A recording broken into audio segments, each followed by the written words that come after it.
our 2021 Watershed Wednesdays speaker series.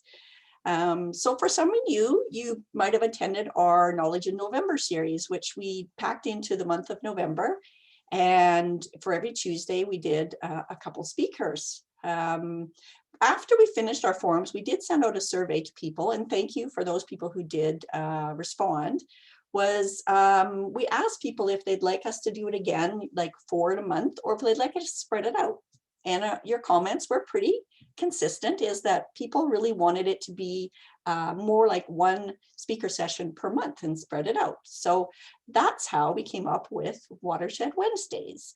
So for 2021, we're going to have speakers on the 4th Wednesday of each month for February, March, and April, and then as well into the fall.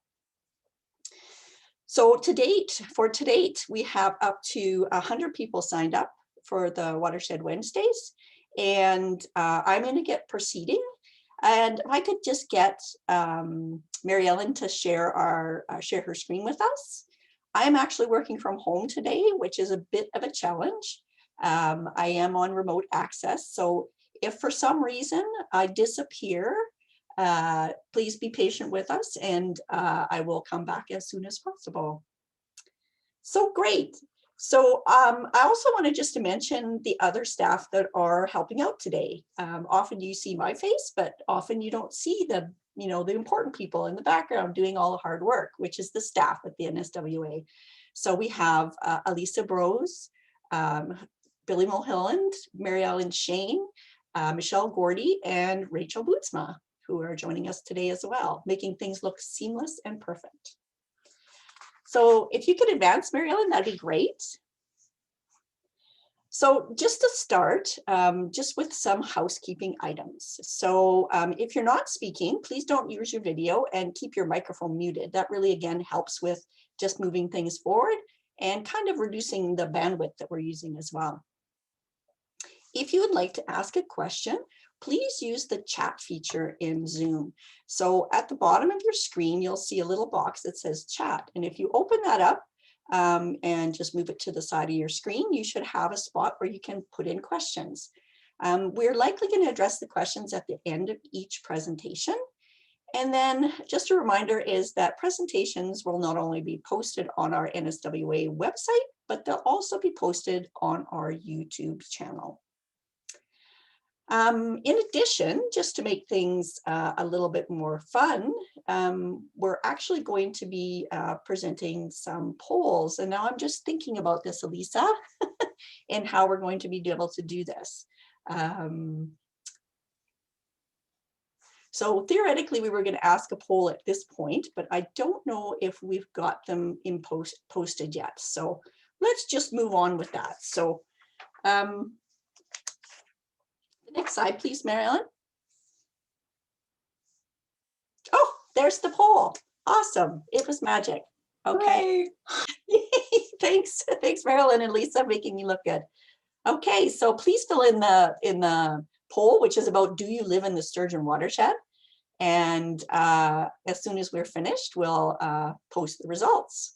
So awesome. We've got about 60 people here today, and we've got about 45 people responding so far. Awesome. Okay, let's take a look at the results. 81 people voted, and let's see the results. There you go. So we have about 65% of people who are not from the Sturgeon Subwatershed, but we do have 6, 10, 23, about 33% that are actually from the Sturgeon Subwatershed. So welcome to both people from the subwatershed of the Sturgeon, as well as everybody else. Thanks so much, guys. Okay, so just kind of an overview here. So today our session is going to be about the Sturgeon River watershed. So that's why we asked the question about the watershed itself. But don't forget, we have in March, we're going to be presenting on lake management in the watershed. And then April is on riparian assessment. And for if you want to keep in touch, of course, you can get our newsletters. We'll we'll tell you when they're on, as well as I've just done a screenshot here of our what's going on our landing page of our website. So you'll always see the most recent information here. And if you want to, you can just head to there. Or if you know somebody who would be interested in coming to the presentations, you know, let them know about it and they can pop in here. Okay, so thanks. And then I'm going to get Elisa to bring up Lisa's presentation, and while I give her an introduction. So our first presentation is going to be on the Sturgeon River Watershed Management Plan. And Anne-Lisa Jensen, who is a counselor from Parkland County, is going to be presenting this today. And Anne-Lisa is serving her second term as a Division I counselor in Parkland County, which is, for those who don't know, a large rural municipality west of Edmonton. And prior to the election, Anne-Lisa dedicated her career to local government as a senior economic development, tourism, and cultural administrator. She's a lifelong resident of Parkland County, and she's also a member of the Métis Nation of Alberta. And she has very deep ties to her community and her ancestry. So besides that, Anne-Lisa currently serves as a representative for rural Alberta on the Federation of Canadian Municipalities Board, where she chairs the Standing Committee on Environmental Issues, and is an Alberta Regional Board member with the Nature Conservancy of Canada. And prior to just handing it over to Anne-Lisa, I also did want to, and Anne-Lisa helped me with this, is acknowledge that we're on ancestral and traditional lands in which we gather today, all of us, our Treaty 6 territory. It's a meeting ground, a gathering place, and a traveling route for Cree, Saulteaux, Blackfoot, Dene, Nakota Sioux, and also the home of the Métis. We also acknowledge that all the First Nations, Métis, and Inuits whose footsteps have marked these lands for centuries. And with that, I'll pass it over to Anne-Lisa. Thank you, Leah, and for the acknowledgement as well. And just good afternoon to everyone. It's such a pleasure to be here today to update our work on the Sturgeon River Watershed and the recent completion of the Watershed Management Plan. And thank you for your interest in the North Saskatchewan Watershed Alliance, the SRWA, and for your participation today. I've served as the chair of the Sturgeon River Watershed Steering Committee for the past several years. I've had the privilege of working with committed elected officials and municipal administrators who have been collaborating to address data gaps, formulate grant applications, compile the resulting research, and determine a path forward for intermunicipal policy alignment as a result of the initial state of the watershed report for the Sturgeon River, which was created by the City of St. Albert in 2012. And this progress would not be possible without the invaluable facilitation of the North Saskatchewan Watershed Alliance. The value they provide to municipalities is significant as we utilize their dedication of scientific expertise, administrative coordination, grant writing, data compilation, and drafting of what is now the Watershed Management Plan for the Sturgeon River.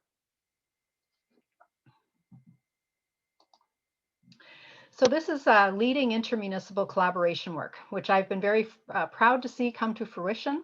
And really our work has just begun as implementation is the new challenge. But I will outline our process to date as identified here on this slide and talk about next steps. So to start, I'll begin talking about, if we can advance, about the Sturgeon Subwatershed itself.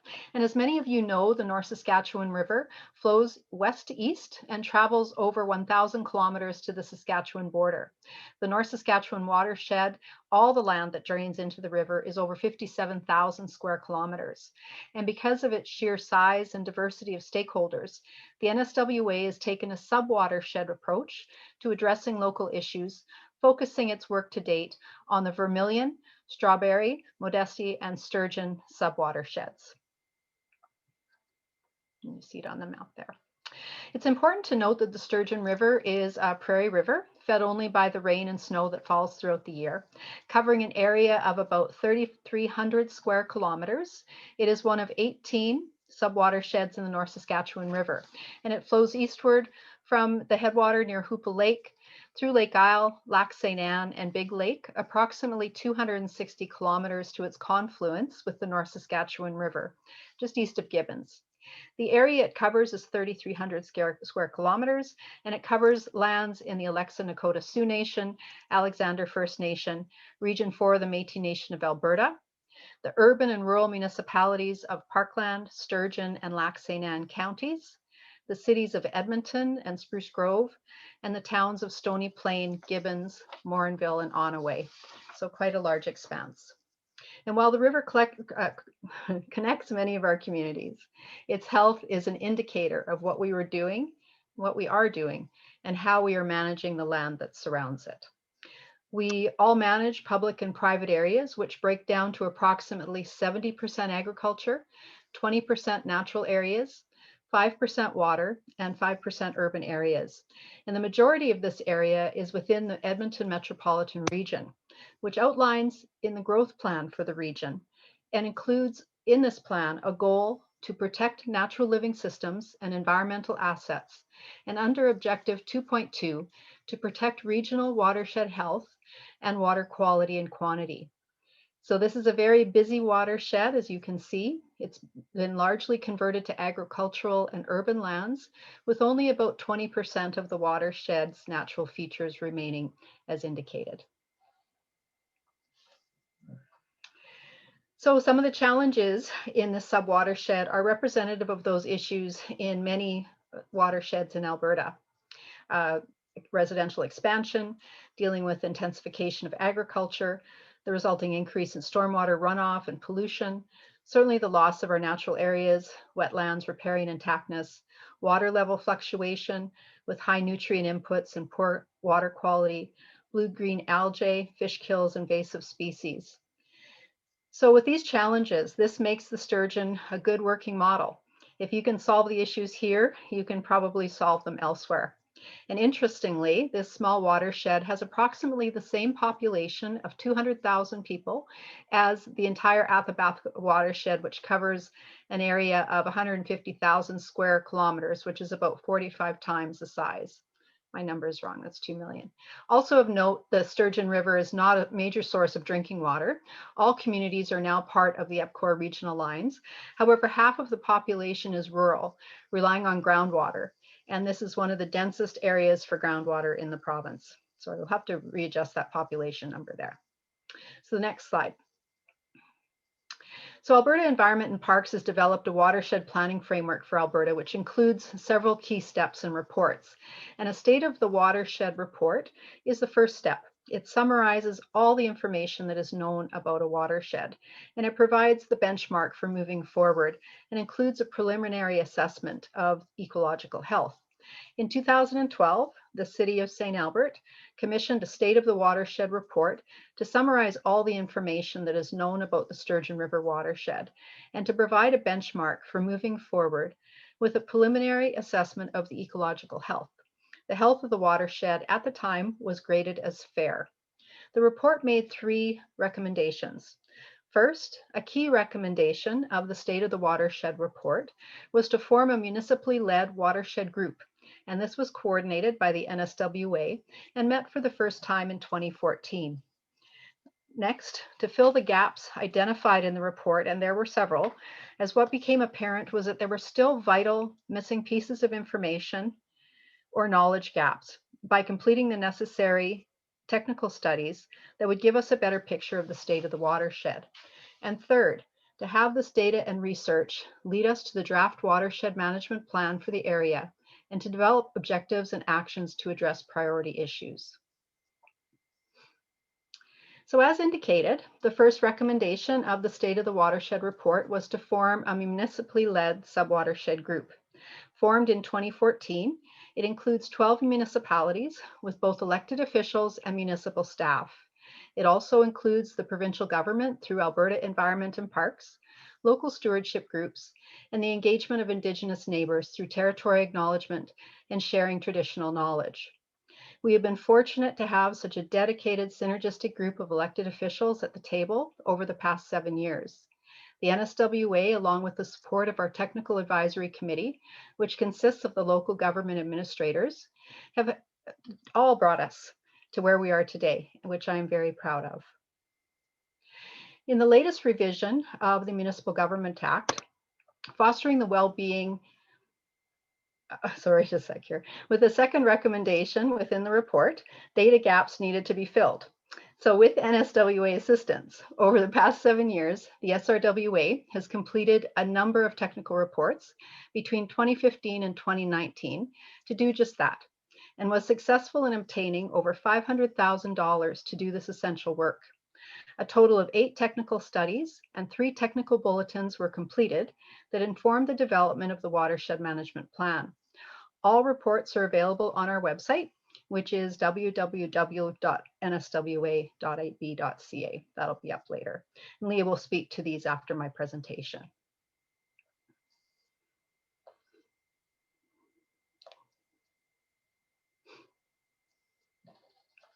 So the third recommendation from the State of the Watershed report was to develop a watershed management plan. And this has recently been completed, a long but rewarding process. A watershed management plan is advisory only and has been accepted as information by each municipality. It is within each of their discretion to determine how the plan will inform their documents, plans, and actions moving forward. And you will see the components of the WMP here. It's a watershed approach with clear goals and performance measures through a voluntary alignment of policies and plans, which coordinates intermunicipal collaboration, promotes local and regional stewardship, and encourages work to address these knowledge gaps.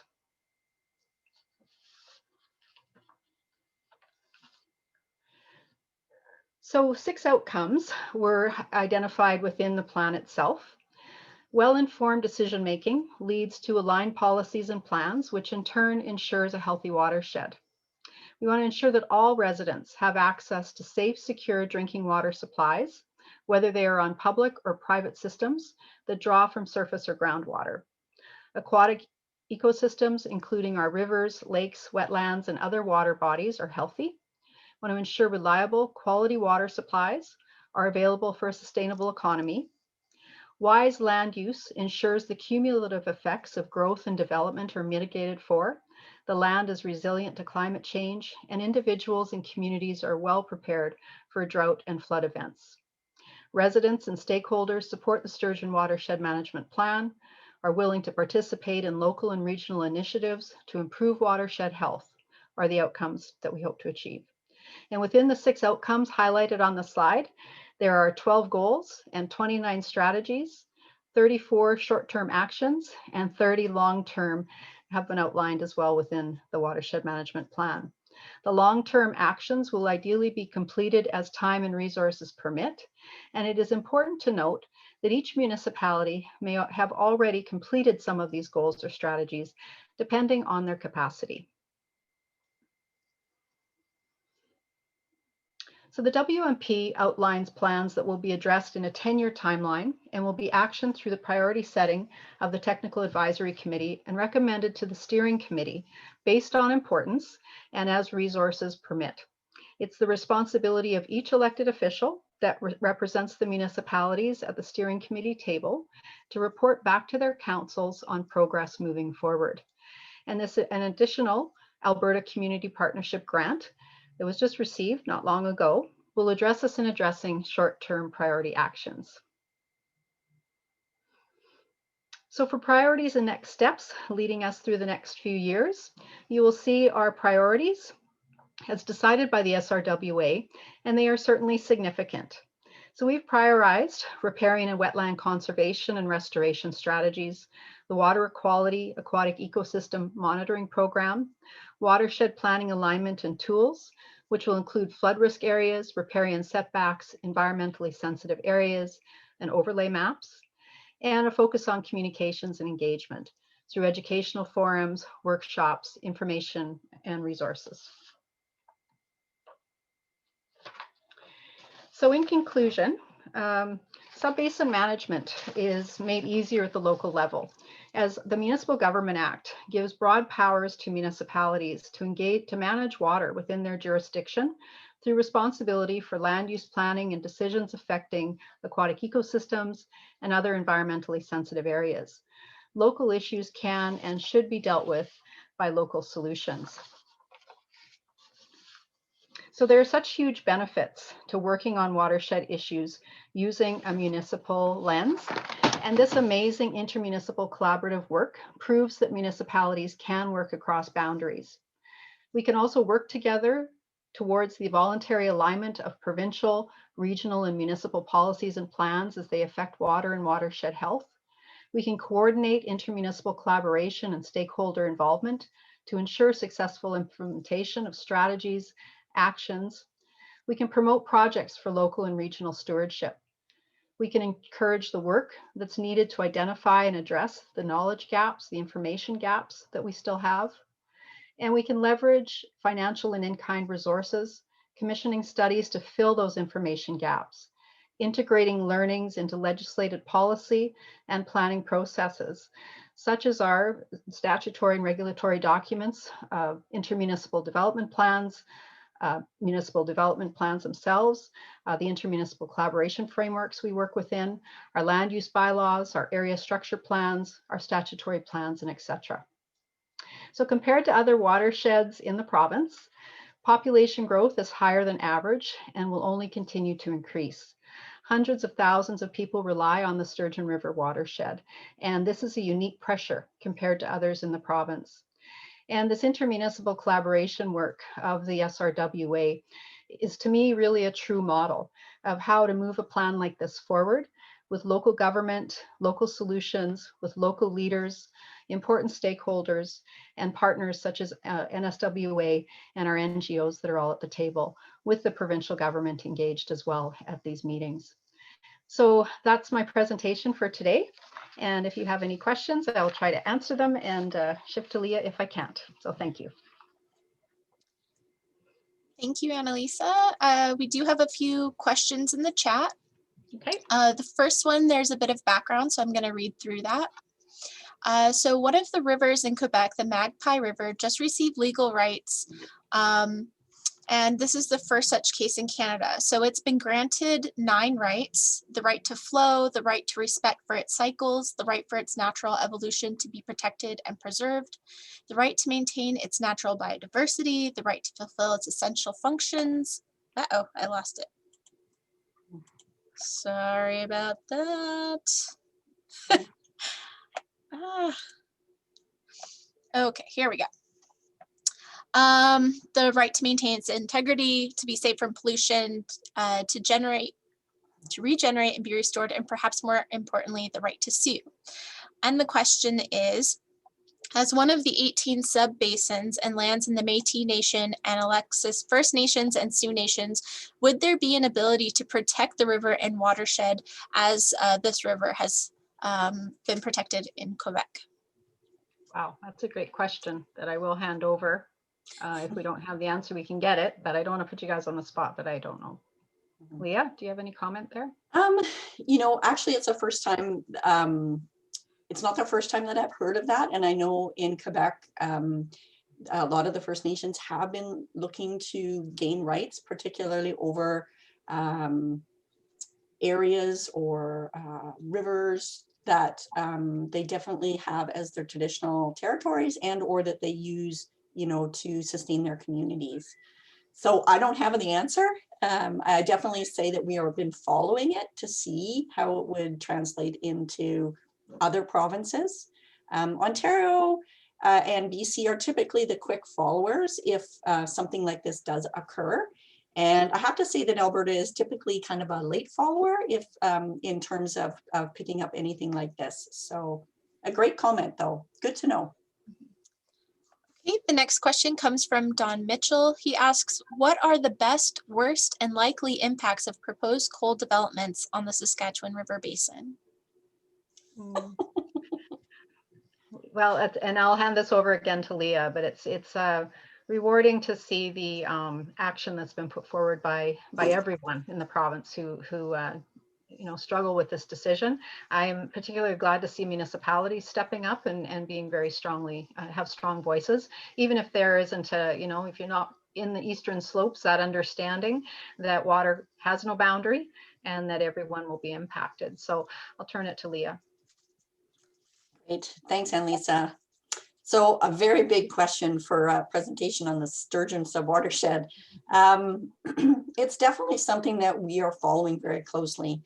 And I mean, it's really hard to say what would be, you know, the best and the worst impacts, because it would all really depend on what project was given approval, where was it, how it was being undertaken, how long it was going to be undertaken, all of those questions. So, and it could have impact, say, if a coal mine is in the headwaters of the Brazeau River versus in the headwaters of, say, you know, the Ram River or the Clearwater River. So, I mean, it's a very difficult question to answer. But to echo what Annalisa says is, you know, I think we're very encouraged that the government has indicated that they will be doing engagement on the coal policy.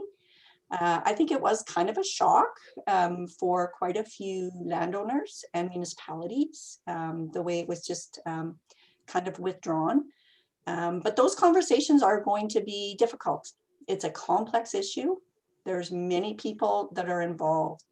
And you have to remember, as a WPAC, as a Watershed Planning and Advisory Council, NSWA is a forum for exchange of information from all sectors.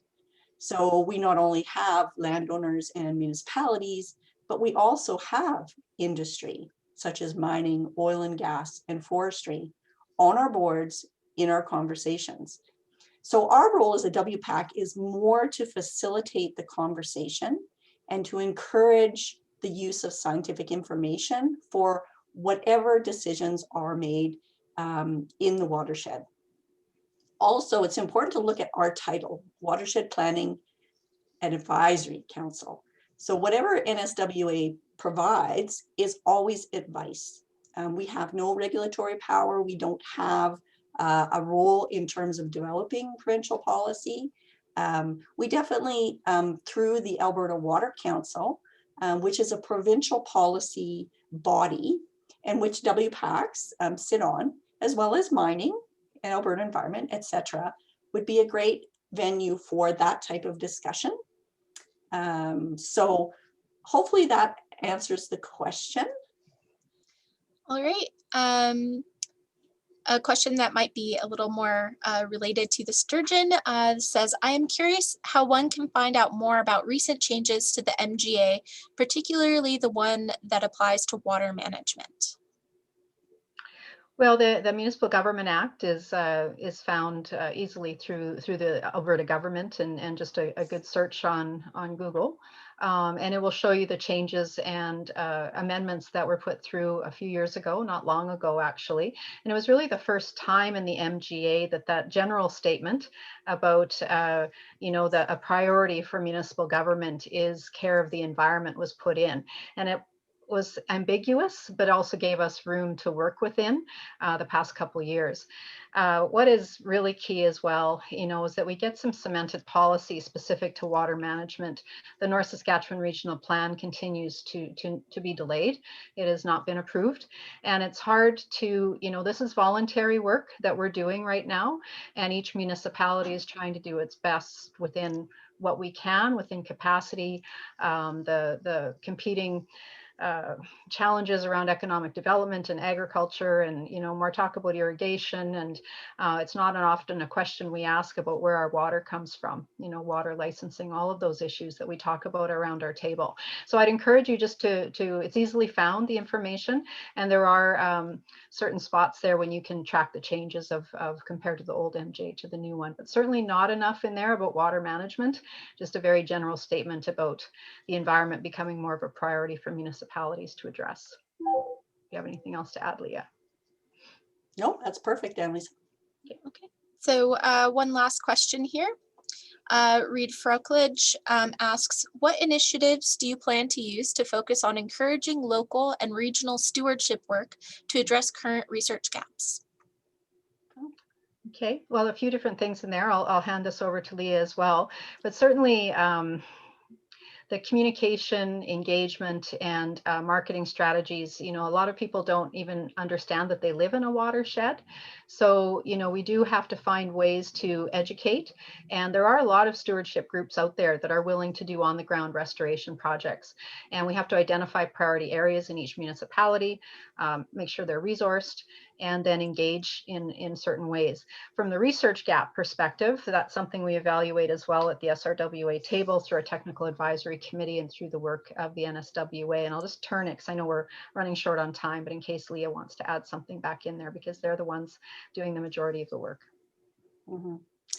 I think it's a great question, Reed. And seeing as you're from Creek Watch, obviously we're going to be engaging with our NGO partners. So there's some great organizations like Creek Watch out there that are really great at engaging citizens and in citizen science. So Creek Watch is one great one. Obviously, groups like Cows and Fish, like the Alberta Woodlot Extension Society.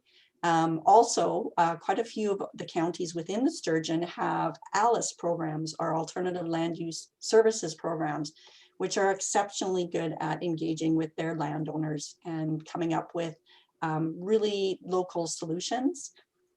Parkland is a shining example of that. As well, there are local stewardship groups. So Lac St. Anne, Isle Lake Water Quality Group, and others that I'm sure I'm going to miss. But there are some great stewardship groups in the Sturgeon Watershed, and I'm very positive that we're going to be able to get some really good on the ground projects going. Okay. Do we have time for any more questions, or? Maybe one more. Yep. Okay. So there's one that asks, is there interest in creating a trail system along the Sturgeon River as it was our original highway? Oh, interesting question. I do know for sure is that Sturgeon County and St. Albert have actually created extended trails between the two communities on the east side of the of their borders. And also they're doing cross-country skiing between the two municipalities this year for the first time. So they're actually having groomed tracks. Beyond that, I know that there is plans for around the Big Lake area for Lois Hole Provincial Centennial Park. And Lisa, do you know anything around the Sturgeon and Parkland? No, I'm a big fan of trail development, as I know he is as well. So the more the better. I think it was our original highway, these rivers, and you know, creating access, and certainly COVID has shown. I also sit on the River Valley Alliance board, and where we're linking, you know, our 7 municipalities into the largest urban parkway in North America, 88 kilometers of trail. And COVID has shown how much getting out there, active transportation, and our trail systems matter. So I'm always for within an environmentally balanced way, respecting the biodiversity that trail development can occur, and encourage every municipality to be moving forward on that. It's a huge demand and request of residents to continue that. So. Great. Well, thanks everybody. Good questions. I mean, I think we're going to have to move on just so that we can, you know, perhaps have some other questions for the next presentation. But we will keep track of the questions here and try to get back to everybody who has asked us a question through an email or another way of communication. So thanks again, and Lisa, so much for your presentation. Thanks for having me, Leah. Great. Well, and I'd like to just jam in here one more poll. And this is just about if this is your first Watershed Wednesday or forum that you have participated in with the NSWA. So if you could do that, Elisa, I'm going to pull up the presentation.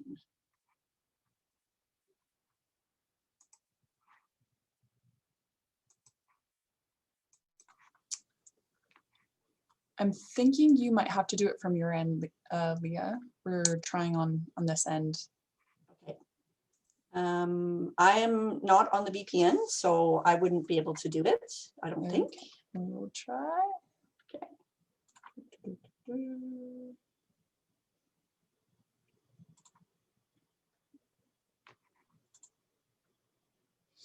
No, end pulling.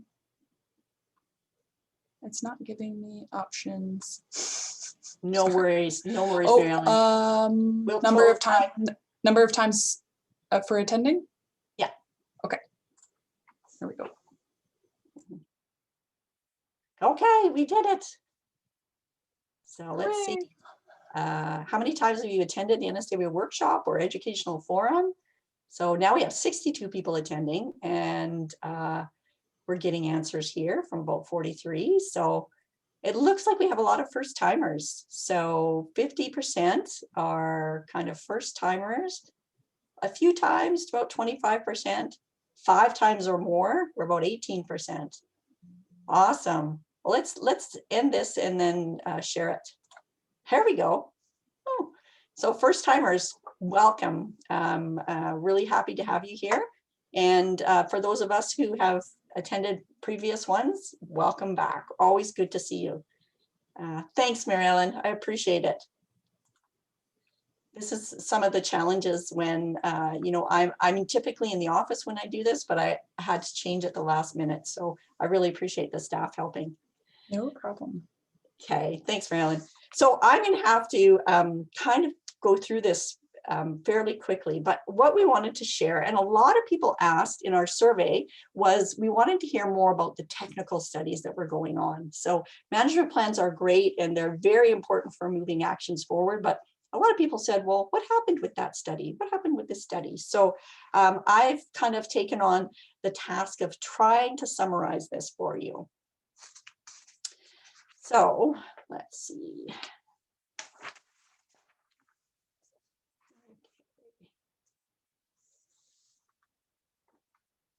Okay, so as Annalisa said, the State of the Watershed report was done in around 2012. And she talked about the two main recommendations, which was forming the Sturgeon River Group and the Watershed Management Plan. I'm going to talk to you a little bit about filling in the gaps with the technical studies. So NSWA was able to help the Sturgeon River get over $500,000 in grants to be able to do these studies. And I wanted to give a big shout out to our grantors. So it was from both the federal and provincial governments. So through the federal government, we received environmental damages fund grants. And through the provincial government, we received a large Alberta Community Partnership grant, which was awesome, as well as some smaller watershed restoration and resiliency program grants.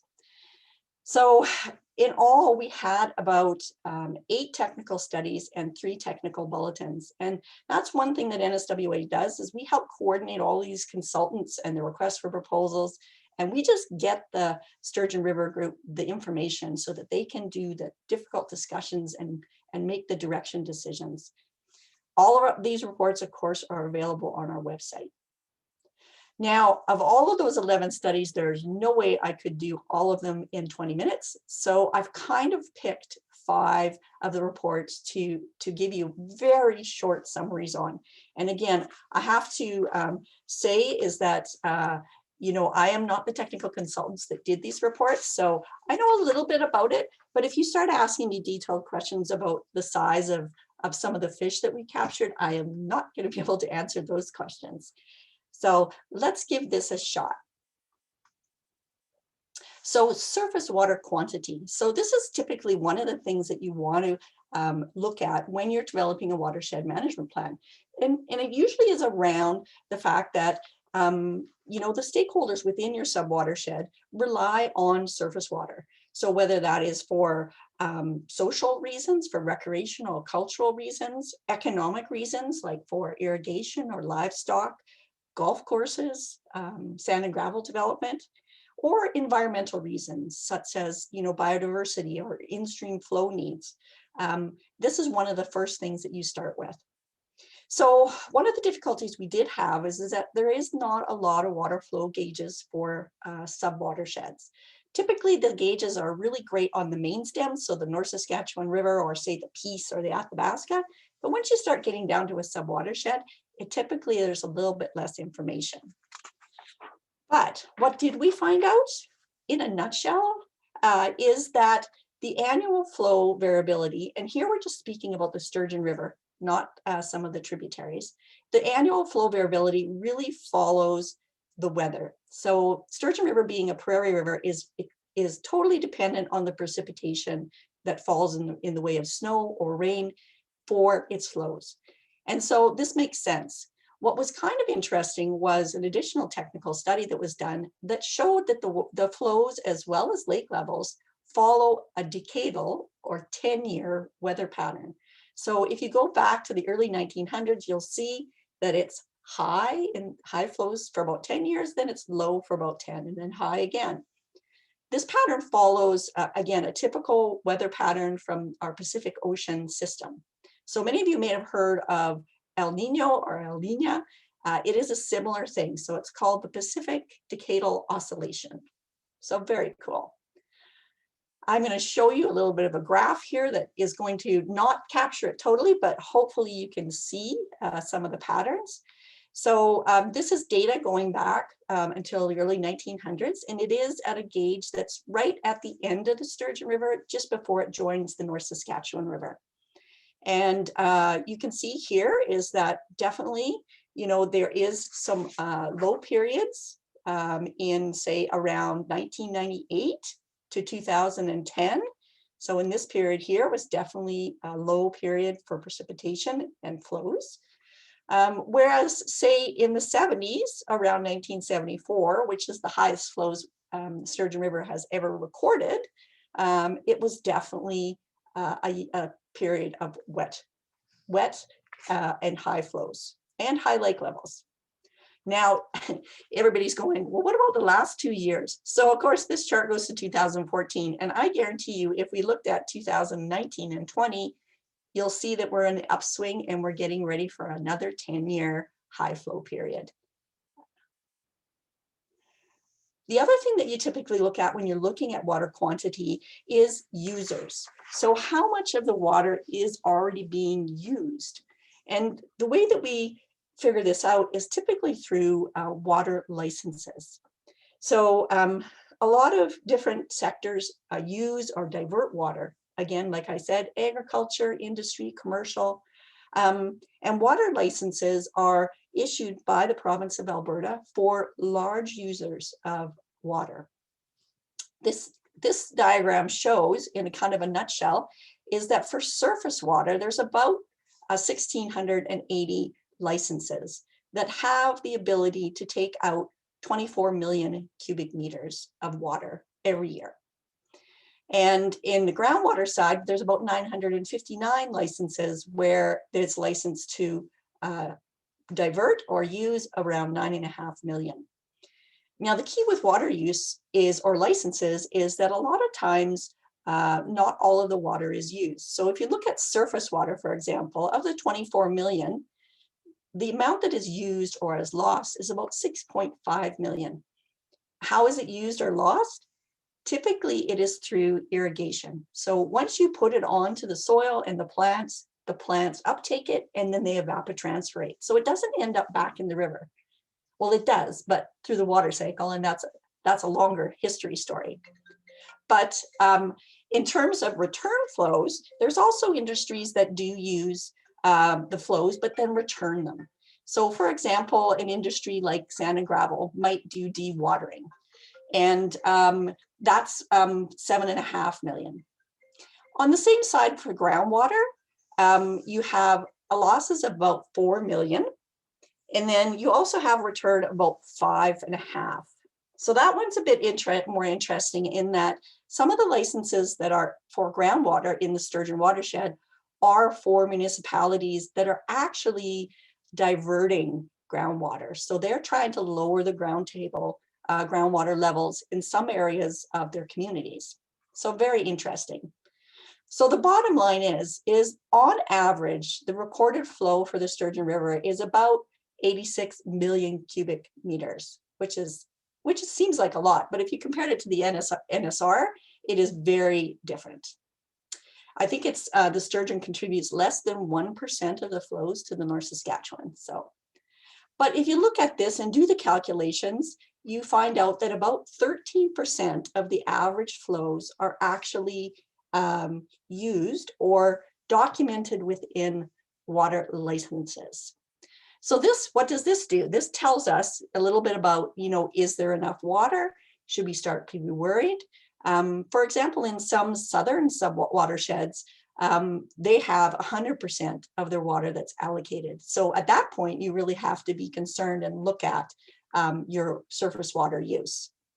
Now, in this case, we definitely need to do some more work because there's a couple assumptions. So water licenses is the maximum amount that people can use, but they don't have to use it. So it doesn't measure actual use. So even though there might be total licenses for 24 million cubic meters for surface water, maybe all of licensees are not using that water. So we don't actually have the real data or the actual data. And that is difficult to get sometimes in terms of reporting uses. And then there also is a section of users of surface water that do not need to get water licenses. And those are for domestic and agricultural use. So if you're a farmer and you're adjacent to the Sturgeon River or any other water body, you are given a minimum amount of water that you can withdraw from that water body without getting a license. It's kind of a right that comes with your property. So those numbers are also not recorded here. So it's a complicated question. Is there too many demands on the river for surface water or groundwater? So we need to do a little bit more work on this. And hopefully I've done this service, and hopefully if Sal, who is the consultant who did this work, is watching, I haven't messed it up too much.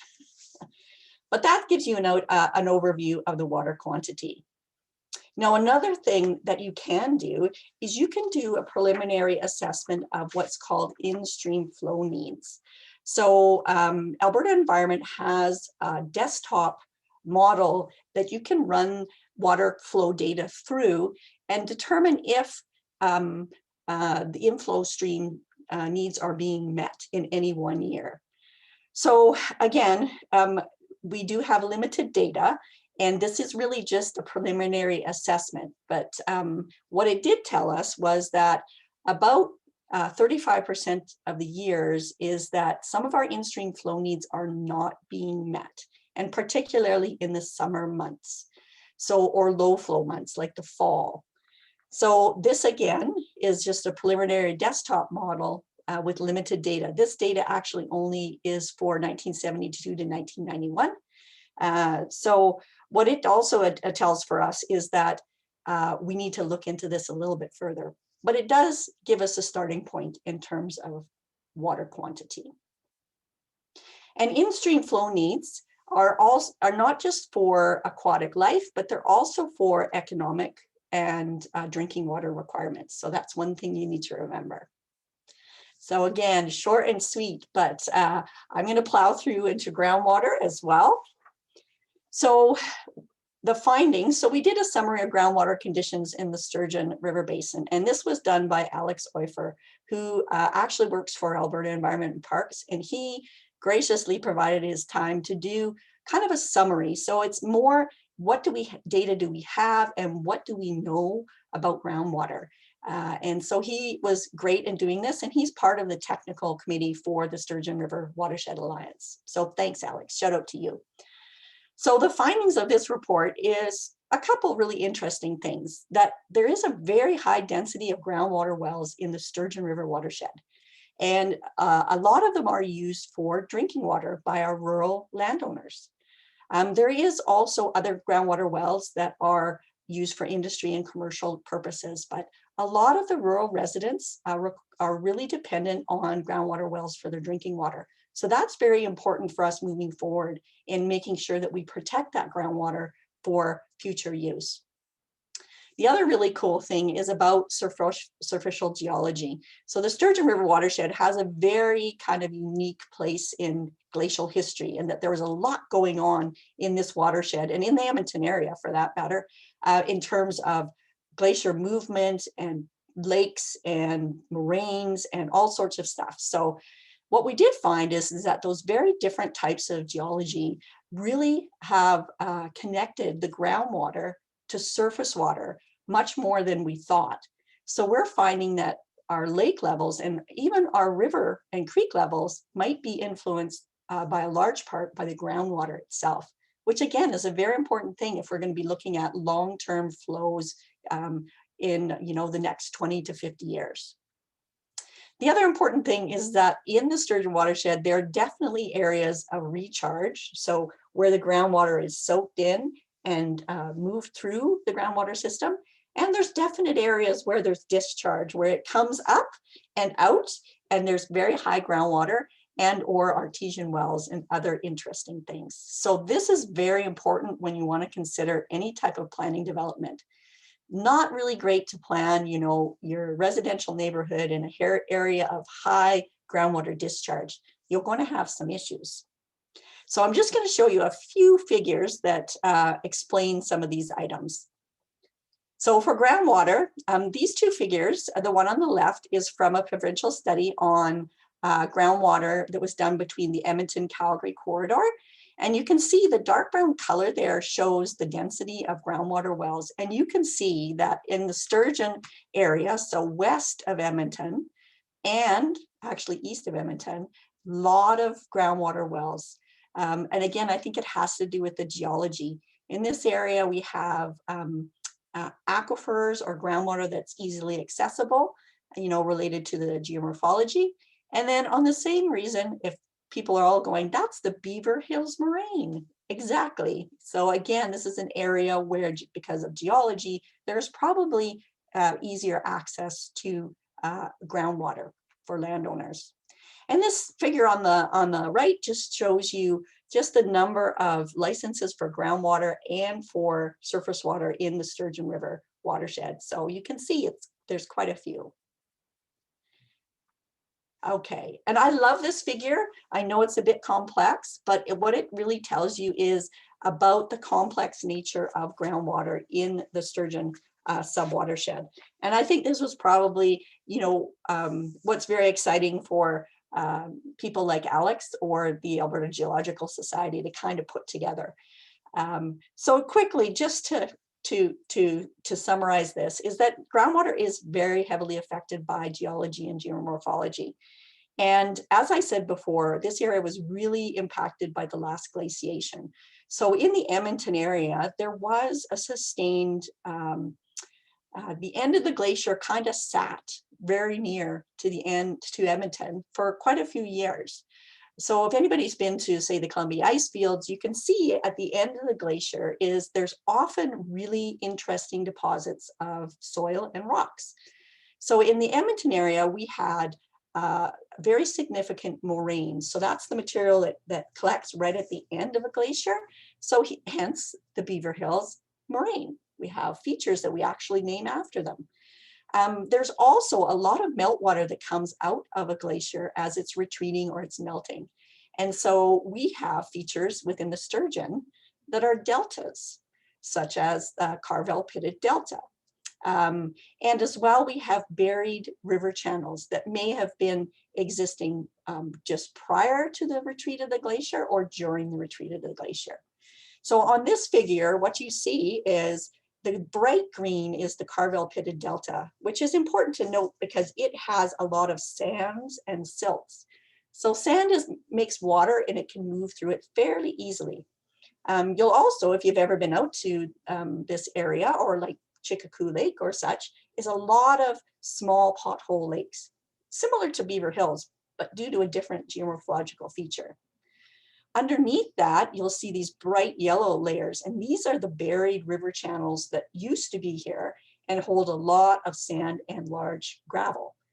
And you might recognize these from like the Onway or the Villeneuve area where there's a lot of sand and gravel operations. They're actually accessing these old river channels that were buried.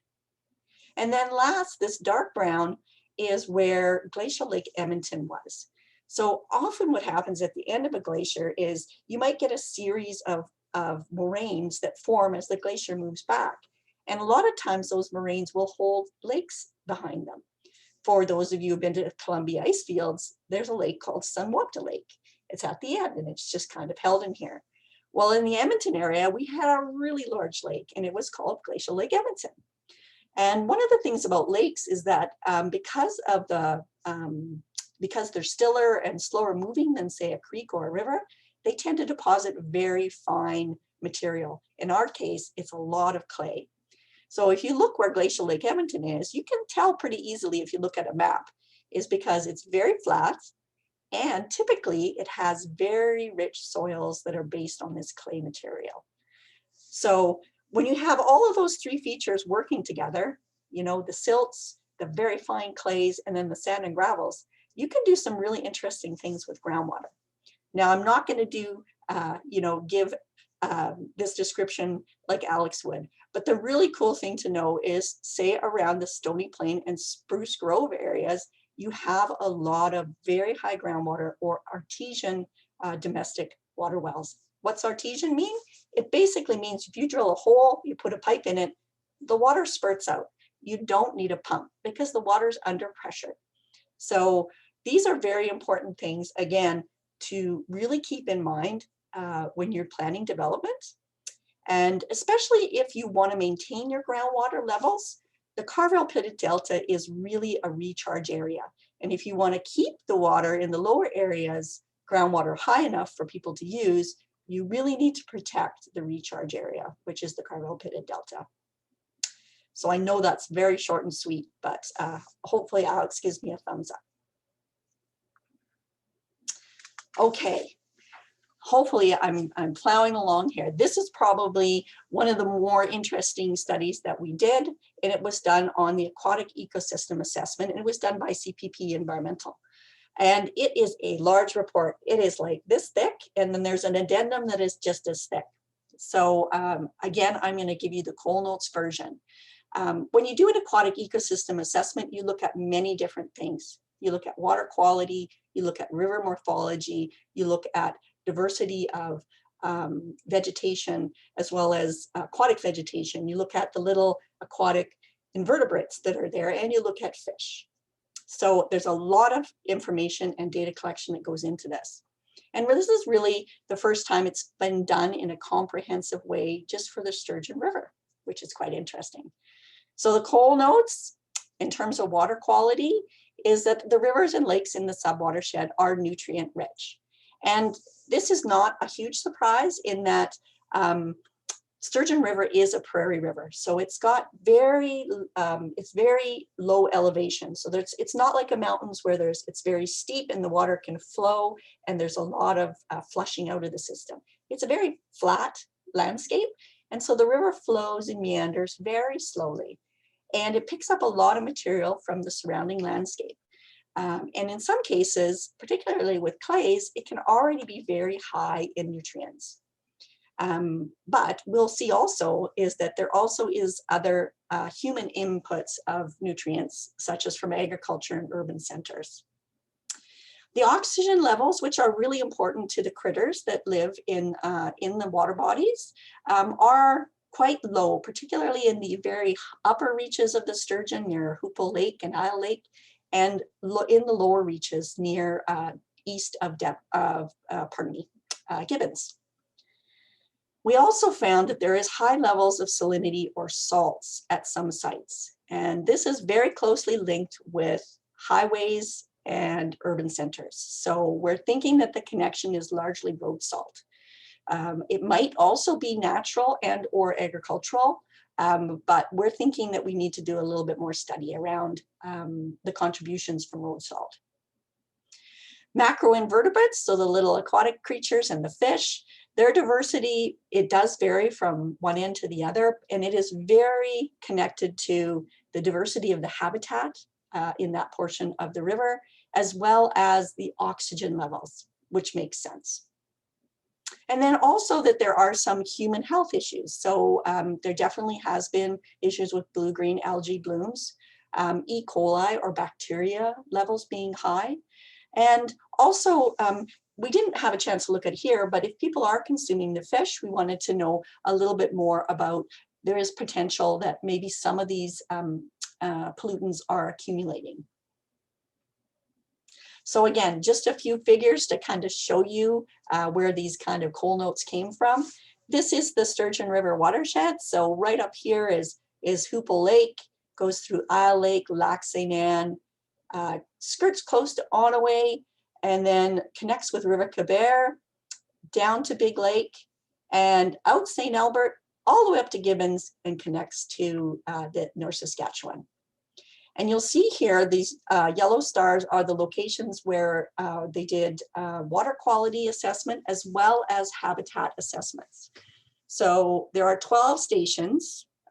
Here's 2, 3, 4, 5, 6, 7, 8, 9 is just after Big Lake, 10, 11, and 12.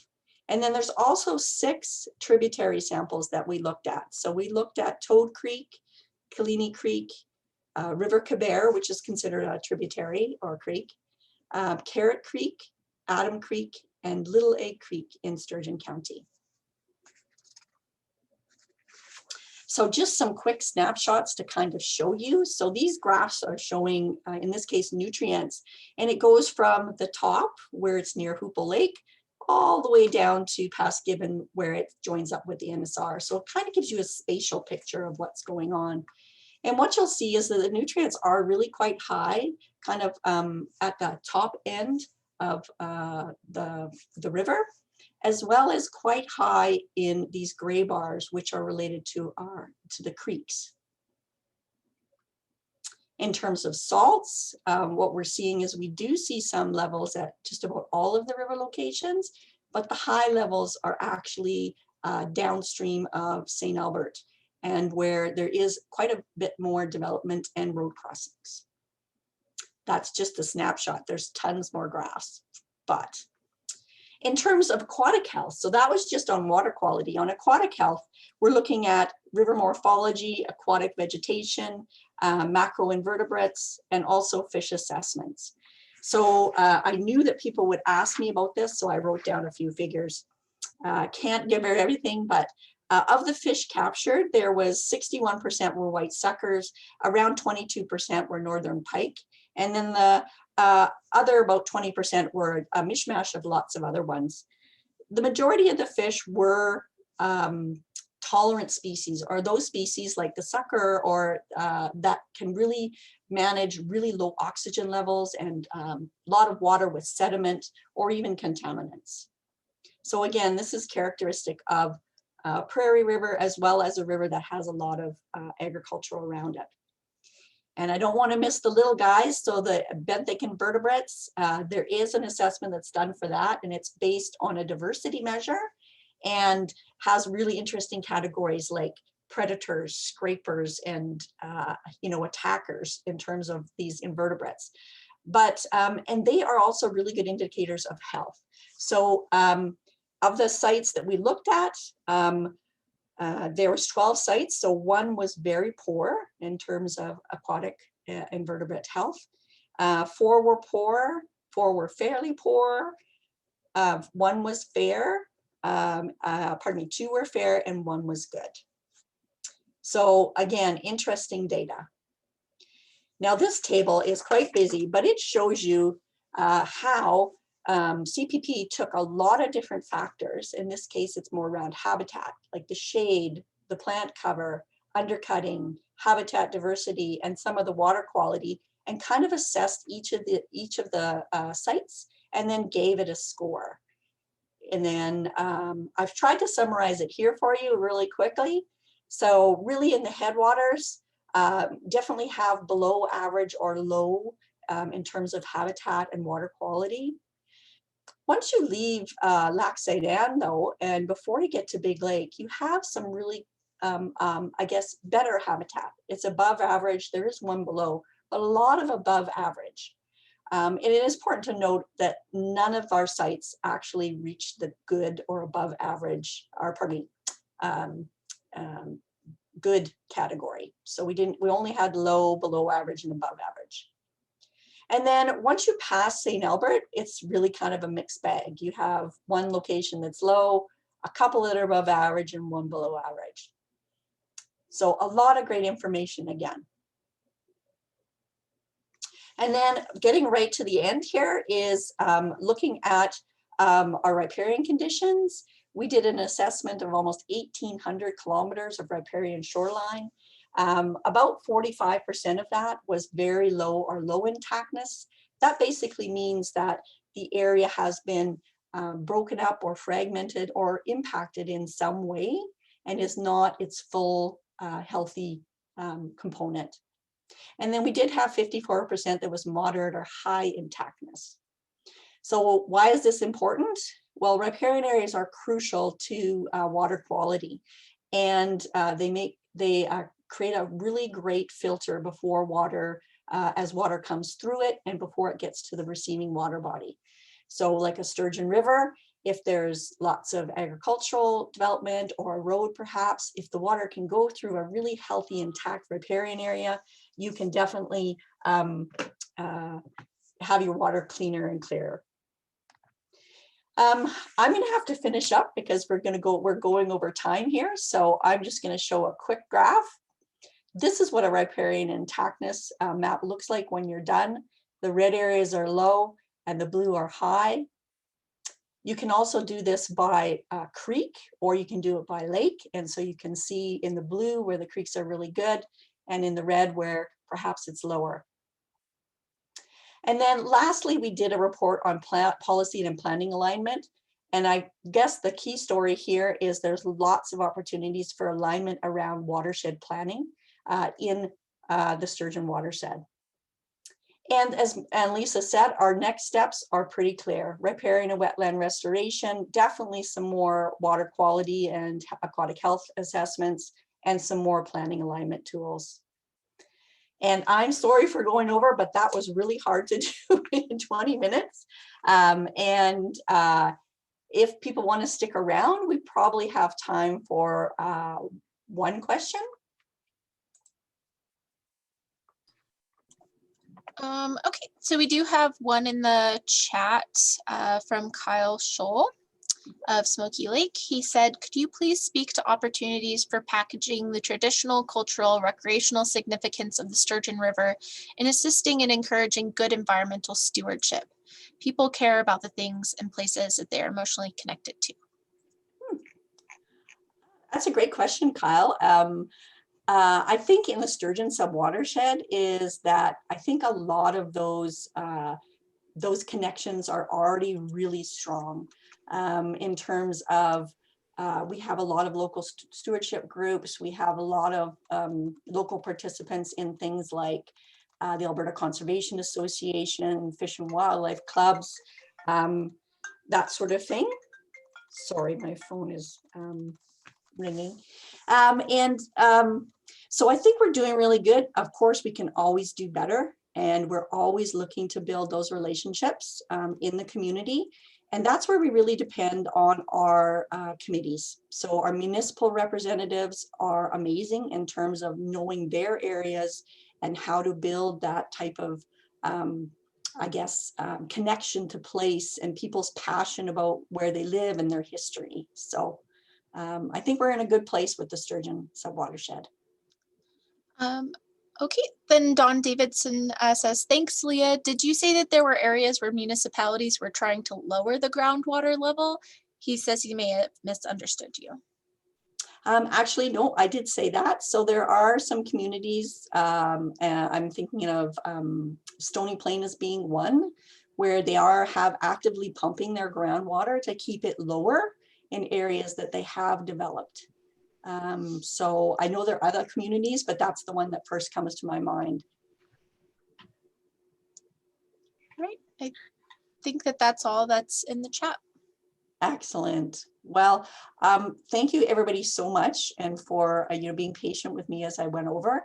We know we have one more poll if we want to pop that up. And it's just about if you did learn something or you did learn some new information from this. So, okay, give her a second here. There's poll 2. Okay. Oh. Wrong. Sorry, we're having technical difficulties here. And I do believe that There we we will go. be putting the recording of this on our YouTube channel soon as well, so people can go and watch this later. Excellent. Well, thanks for those of you who stuck around. Just over 45 of you have stuck around, so really appreciate it. And so far, 100% of the votes have said you've learned a great deal. Oh, there's one that said learned a little. So there might be a keener there. So thanks again to everybody, and thanks to Annalisa, and thank you to my staff for being so adaptable during this presentation. Don't forget to sign up for our one coming up in March, and we'll see you then. Thanks, Leo.